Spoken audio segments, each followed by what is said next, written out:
I would like to think it's a little more complicated than that. Let me start by making the observation that as a student of history, it's all about continuity and change. Today, we are celebrating the 40th anniversary of this platform. The global energy situation 40 years ago was very different from the situation today. And it's likely to be very different in 10, 20 years from now. I think the Sultan Jaber put it very well when he said that energy is the spinal cord of an economy. I normally say it's the lifeline of an economy, but I think that's a more graphic and more apt way of putting it. And we are talking about the global south. And I would like to submit that in this discussion, we sometimes forget where the global south and the kind of problems the global south has to face. A country with which I am more familiar, India, I can tell you that we are using today artificial intelligence for refinery automation. We are using artificial intelligence for 2D and 3D seismic surveys. We are for finding oil and gas.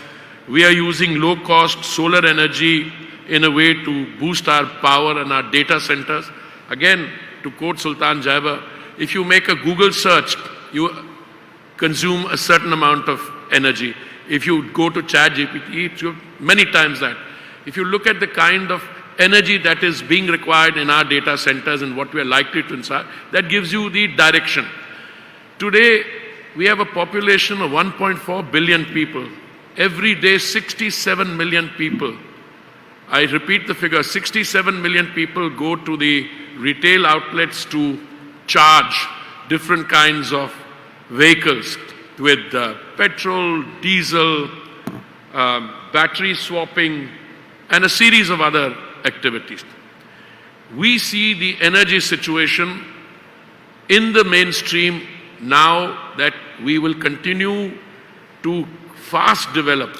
Our biofuels blending is nearing 20% by next year.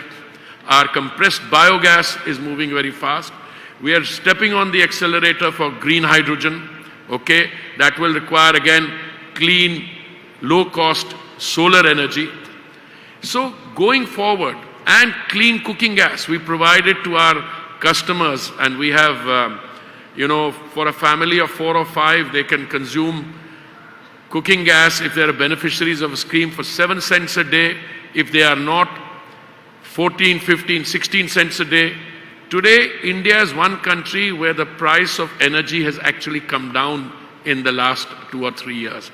Because today we have to frontally address the trilemma of availability, affordability, and sustainability. And I think unless you do all three, you're going to be left out.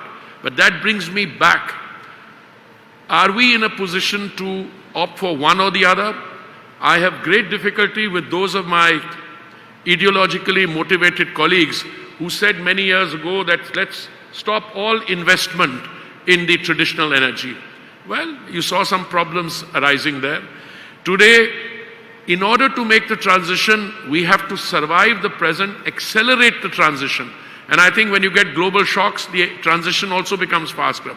But I think this kind of discussion, which covers all the energy, particularly the clean energy, tying it to the climate debate and making sure that they coexist in a harmonious way for the next 20 years. Because I see all of them being, as we accelerate on the green energy transition, we will still need affordable traditional fuels at least for 2 decades, if no longer.